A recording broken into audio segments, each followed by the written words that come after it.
오늘 이 시간 우리에게 주시는 하나님의 말씀은 창세기 7장 1절입니다. 여호와께서 노아에게 이르시되 너와 내 온 집은 방주로 들어가라. 이 세대에서 내가 내 앞에 의로움을 내가 보았음이니라. 아멘. 우리 청소년부 친구들 한 주간 잘 보냈나요?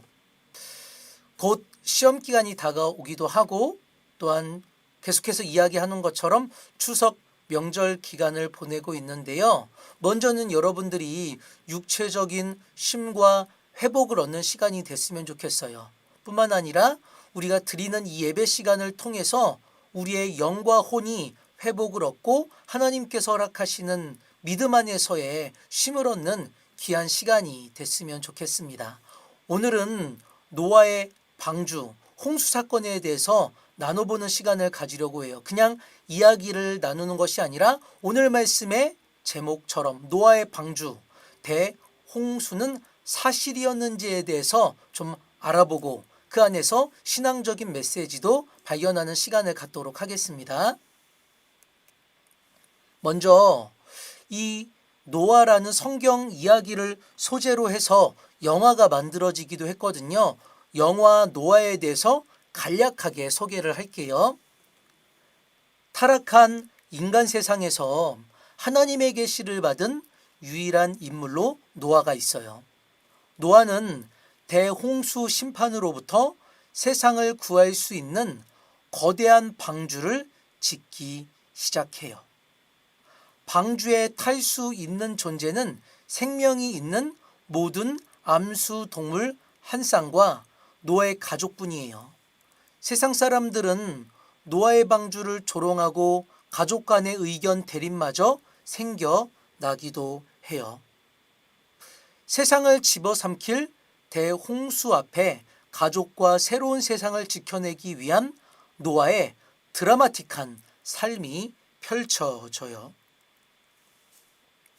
영화 노아는 성경 속 노아 이야기를 하고 있어요. 하지만 100% 똑같이 성경 내용을 따라가지는 않아요. 하나님이 홍수를 통해 죄악된 세상을 심판하시고 노아의 방주를 통해 새로운 인류를 만들어 가신다는 큰 맥락은 성경의 내용과 같이 하고 있어요. 그러나 영화 속 노아는 자연 환경의 안전을 위해서는 살아남은 자신과 가족조차도 결국 없어져야 할 존재로 생각해요. 그것이 하나님의 뜻이라고 생각하는 거예요. 또한 거인족으로 등장하며 노아를 돕는 네피림이 있는데 성경 속 네피림에서 호기심을 가질 만한 요소만을 뽑아내서 상상력으로 만들어낸 존재임을 영화에서 발견할 수 있어요. 지금 보이는 화면에서 오른쪽 하단에 거인처럼 보이는 큰 어떤 존재가 있죠. 그것이 이 영화에서 표현하고 있는 성경의 네피림 민족이에요. 우리가 영화나 드라마를 볼 때 명심해야 할 것은 이러한 영상 매체에서는 시청자의 관심을 끌도록 하기 위한 상상력이 가미되어 있다는 거예요. 사실과 상상력의 요소를 잘 구분하고 분별할 수 있는 눈이 필요해요. 우리는 반드시 그것을 기억해야 돼요. 성경 내용 창세기 6장 5절부터 9장 29절에 성경 내용 속에 노아의 방주, 대홍수 사건 이야기가 등장해요.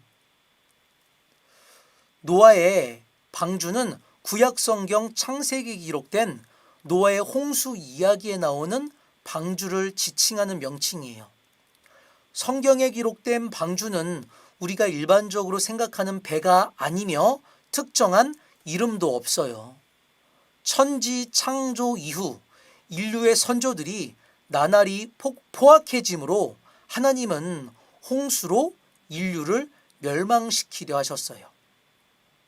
더러워진 세상을 깔끔하게 리셋할 방법이 홍수 심판이었던 거예요. 다만 의로운 사람, 즉 하나님의 길을 따르는 사람인 노아와 그 가족을 심판에서 면하게 하셨어요. 그리고 노아와 가족을 통해 새로운 시작의 길을 열어주세요. 방주에 탄 생명체. 방주에 탄 생명체는 무엇이 있을까요? 노아는 하나님의 명령을 따라 배를 만들고 가족과 정결한 짐승, 부정한 짐승, 새와 땅에 기는 모든 암수 동물을 싣고 홍수를 피했어요. 모든 사람이 타락한 생활에 빠져 하나님이 심판하려 할 때 홀로 바르게 살던 노아는 하나님의 특별한 계시로 홍수가 올 것을 미리 알게 돼요. 노아는 방주를 만들어 8명의 가족과 한 쌍씩의 여러 동물을 데리고 방주에 타요. 방주에 타지 못한 생물들이 전멸하고 말았지만 방주에 탔던 노아의 가족과 동물들은 살아남았어요. 방주의 크기는 얼마나 될까요? 창세기 6장 14절에서 16절에 보면 길이는 300규빗, 약 135m, 넓이는 50규빗, 약 22.5m, 높이는 30규빗, 약 13.5m인 방주는 지붕과 문을 만들었고 안쪽에는 3층으로 만들어져 있어요. 앞쪽은 직육 면체의 형태로 만들었고 방수를 하기 위해서 안쪽에는 역청을 칠하여 굳혔다고 해요. 꽤 크죠? 방주의 실존 여부. 방주는 실제로 존재했을까요? 터키 아라랏산에 노아의 방주가 존재한다는 주장이 있어요. 현재 터키에 아라랏산이 있어요. 성경에서 노아의 방주가 홍수 속에서 정착한 곳의 이름도 아라랏산이에요. 이름이 똑같은 거죠. 성경에 등장하는 아라랏산은 지금 터키의 아라랏이라 불리는 하나의 산이 아니라 당시 아라랏이라고 불리던 광대한 지역의 산들을 모두 가리키는 표현이라는 주장이 있어요. 또한 아무리 방주가 튼튼하게 만들어졌다 하더라도 나무로 만들어졌기 때문에 현재까지 썩지 않고 남아 있을 수 없다는 주장도 있어요. 1955년 프랑스의 탐험가가 터키의 아라랏산에서 어떤 목재의 일부를 발견해요. 그 목재를 노아의 방주의 파편의 일부라고 주장했어요. 발견한 목재 파편의 경우 한 연구소에서 목재 특성을 토대로 5,000년 전의 것이라고 밝혀냈어요. 노아의 방주가 존재했던 시기와 일치하는 목재라는 거예요. 그러나 그 신빙성에 문제점이 있었고 후에 다른 연구소에서 기원 전이 아닌 기원 후의 시기로 목재의 연대를 측정했어요. 뿐만 아니라 수년에 한 번씩 노아의 방주를 발견했다는 주장들이 나와요. 노아의 방주가 발견됐다는 주장이 있으나 너무 다양한 지방, 중국, 터키, 인도 등에 걸쳐 있고 그 주장도 너무 제각각이에요. 노아의 방주 사건이 실제 존재했던 사건이라 하더라도 방주가 현재까지 존재할 가능성이 희박하다는 것이 학자들의 정설로 받아들여지고 있어요. 지금 보이는 큰 화면은요, 터키의 아라랏산이고요. 왼쪽 하단에 자세히 보면은 어떤 이렇게 배 모양처럼 있는 그 자국이 있을 거예요. 그것이 배가 아니고요. 이 아라랏산에 배처럼 있었던 그 바닥에 모래 자국이 이렇게 형성되어 있는 거예요. 이것을 발견한 거죠. 이것이 바로 노아의 방주가 있었던 아라랏산이고 그리고 그 방주가 있었던 자국이지 않느냐라고 하는 거예요. 그것이 어쨌든 역사적인 자료로 남아있고 그것이 노아의 방주였는지 아닌지에 대한 연구나 계속해서 그런 과정들이 있는 거예요. 비슷한 이야기 설화가 있어요. 노아의 방주 이야기와 너무나도 닮아있는 이야기들이 있다는 거예요. 중동 지역의 고전인 길가메시 서사시에는 노아 방주 이야기와 비슷한 홍수 이야기가 등장해요. 홍수 기간도 성경에서 이야기하는 것과 비슷하고 방주의 형태나 특정 인물에 대한 선택 등 비슷한 부분이 상당히 많아요. 이외에도 아트라 하시스 서사시의 창세기 홍수 장면과 매우 유사한 내용이 있어요. 수메르 판본에도 비슷한 홍수 설화가 등장해요. 라스 시무로 문헌에도 홍수 설화가 나타나요. 이들 설화에서 세상의 전환점의 시기로 홍수를 묘사했어요. 또한 세계 각지의 설화 중에 노아의 홍수 이야기와 유사한 설화들이 많이 있어요. 아프리카, 아시아, 유럽에도 홍수와 관련된 설화들이 등장하며 성경에 등장하는 노아의 대홍수와 마찬가지로 이러한 홍수 역시 심판이나 죄의 결과의 상징으로 활용이 돼요. 노아의 홍수 이야기뿐만 아니라 수많은 고전 설화와 세계 여러 나라 이야기 속에 홍수와 관련된 내용이 있는 것을 통해 두 가지 유추가 가능해요. 하나는 전 세계적으로 동일한 주제의 홍수 이야기가 있는 걸로 봐서 실제로 홍수 사건이 존재했다는 거예요.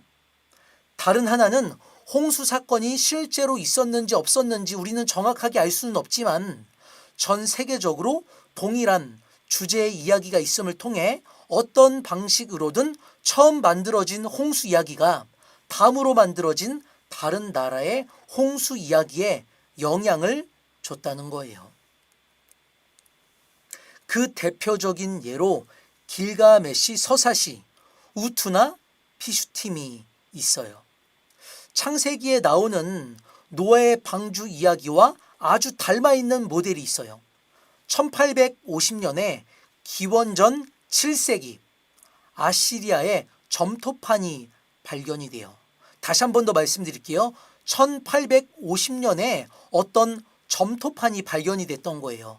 그 점토판의 역사적인 그 시기가 언제냐면은 기원전 7세기 아시리아의 점토판이었다는 거예요.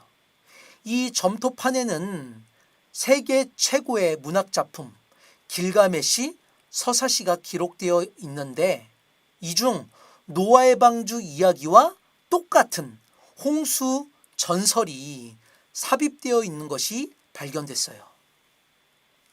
길가메시 서사시는 수메르 남부의 도시국가 우르크의 전설적인 왕 길가메시를 찬양하고 노래한 내용이에요. 19세기 서남아시아 지방을 탐사하던 고고학자들이 수메르의 고대 도시들을 발굴하는 과정에서 발견을 했어요. 이 이야기는 반신 반인, 반은 신이고 반은 인간인 영웅 길가메시에게 그의 선조 우투나 피슈팀이라는 인물이 영원히 죽지 않는 비밀을 말해주는 형식으로 기록되어 있어요. 지금 화면에 보면은 왼쪽에 있는 것이 바로 그것이 기록되어 있는 그 판본이라고 보면 돼요. 우투나 피슈팀은 자신이 믿는 에아 신의 경건한 신자였어요. 우리가 하나님을 믿는 것처럼 우투나 피슈팀은 자신이 믿는 우상 신으로서 에아라는 신이 있었다는 거예요. 에아 신은 대홍수를 일으킬 준비를 하고 있다는 꿈을 보여주므로 우투나 피슈팀에게 곧 닥치게 될 파국을 경고해요. 꿈을 올바르게 이해한 우투나 피슈팀에게 에아 신은 이렇게 명령을 해요. 그대 집을 부수고 배를 만들어라. 불을 버리고 생명을 쫓아가라. 재산을 돌아보지 말고 그대의 생명을 구하라. 살아있는 것의 모든 종류를 그대가 만든 배에 실어라. 그대가 만들어야 할 배는 치수와 비율을 정해진 그대로 하라. 폭과 깊이는 똑같이 비율을 맞추어라. 우트나 피슈팀은 신의 계시에 따라 마을 사람들에게 홍수에 대한 경고를 하고 방주를 만들었어요. 배를 완성시킨 우트나 피슈팀은 기술자들의 노고를 위로하는 연회 잔치를 베풀었고 모든 재산과 모든 종류의 생물을 배에 태워요. 가족, 친척, 기술자, 가축, 짐승도 다 타요. 결국 에아신이 예고했던 홍수 심판의 시기가 다가와요. 지금은 길가메시 서사시의 홍수 전설의 이야기의 아주 일부분만 나눈 거예요. 하지만 전체적으로 성경 속 노아의 방주 이야기와 상당히 닮아 있어요. 사실 닮아 있는 게 아니라 똑같다고 하더라도 틀린 표현은 아닐 거예요. 역사적인 순서로 봤을 때 길가메시 서사시가 먼저 기록이 됐고요.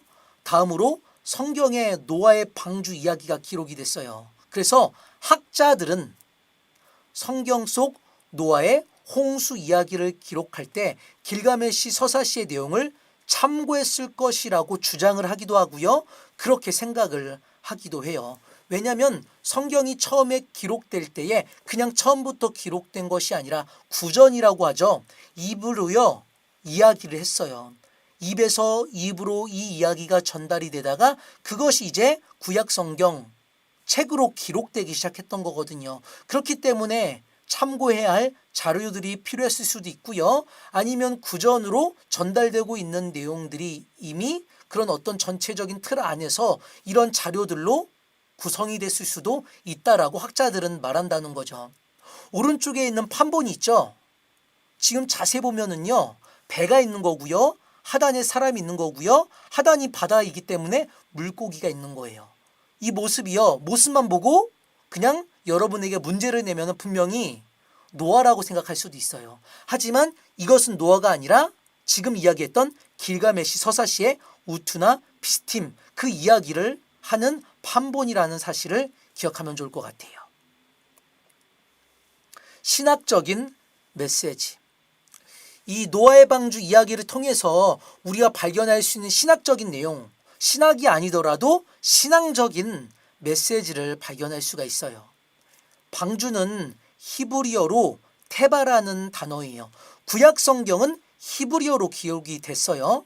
그리고 지금 오른쪽 하단에 있는 이 모양이 그림이 아니고요. 바로 히브리어예요.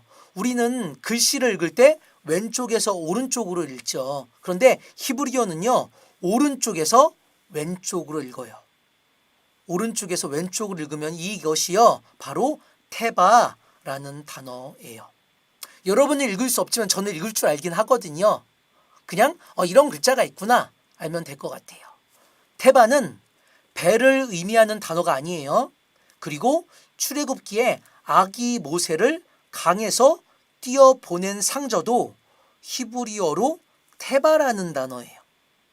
노아의 방주도 아기의 모세를 강가에 띄어보낸 상자도 모두 테바라는 히브리어가 사용됐어요. 테바는 물에 사람이 들어가서 살아남을 수 있는 직육 면체, 상자를 의미해요. 방주는 아기 모세를 살린 상자처럼 하나님의 창조와 구원의 길을 따르는 이들을 살리는 도구이며 매개체로 이해돼요. 모세가 담겨있던 상자를 통해 모세는 죽음의 위협으로부터 살아남을 수 있었어요. 또한 이집트 왕자로서 삶을 살아가게 됐으며 먼 훗날 이스라엘 백성을 출애굽시키는 하나님의 거대한 계획의 일부로 쓰임받게 돼요. 모세를 사용하시는 하나님의 계획의 시작에 테바라는 상자가 있었어요.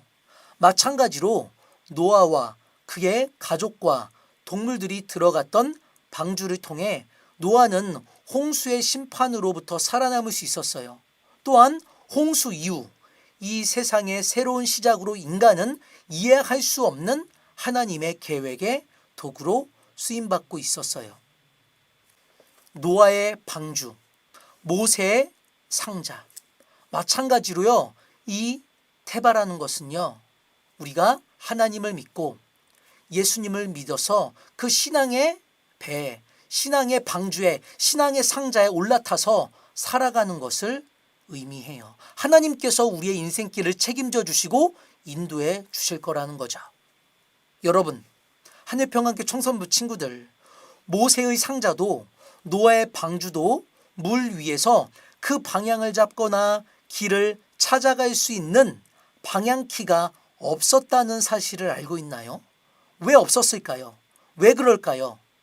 물 위에서 살아남기 위해서는 방향을 잡을 수 있는 방향키가 있거나 노를 저을 수 있는 도구가 있어야 할 텐데 말이에요.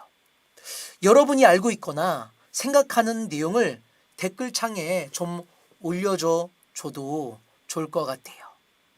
여러분이 왜 노가 없었을까? 왜 방향키가 없었을까? 갖고 있는 의문에 대한 생각이나 알고 있는 답을 올려줘도 좋다는 거예요. 틀려도 좋아요. 여러분이 성경에 대해 그리고 신앙적인 부분에 대해 어떤 생각과 가치관을 가지고 있는지 서로 알아보고 나눌 필요가 있어요. 정답이냐 오답이냐 맞냐 틀렸냐 이것이 중요한 것이 아니라 신앙적인 고민과 생각을 하고 그것을 표현하는 것 자체가 너무나도 중요한 거예요. 철학자 데크르트가 이런 말을 했어요. 나는 생각한다. 그러므로 나는 존재한다. 육체, 덩어리만 존재한다고 해서 존재하는 게 아니에요. 진정한 존재는 여러분의 생각, 가치관, 정신 이것이 무엇인지가 드러날 때 그것이 진정한 의미에서 여러분의 존재를 말하는 거예요. 하늘평안교회 청소년부 친구들의 존재를 보여주세요.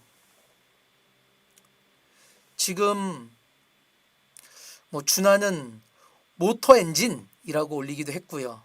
예언이는 하나님께 온전히 의지해서라고 올려주기도 했어요. 혹시나 여러분들이 다른 생각 아니면 똑같은 생각이 있다 하더라도 여러분의 생각을 표현해 달라는 거예요.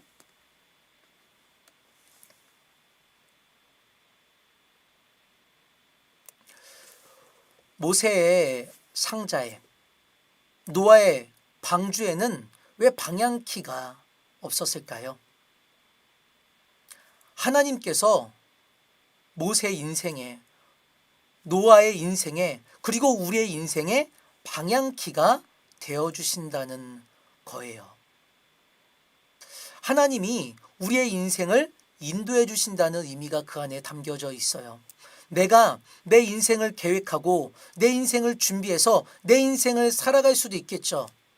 하지만 우리의 인생을 하나님께서 계획하셨고 나를 창조하셨고 우리의 인생을 살아가게 하신다는 거예요. 그렇기 때문에 더욱더 올바른 방법은 무엇이냐? 내가 내 인생을 계획하고 준비하고 내 인생을 살아가는 것이 아니라 그 인생을 하나님께 맡겨드리는 거예요.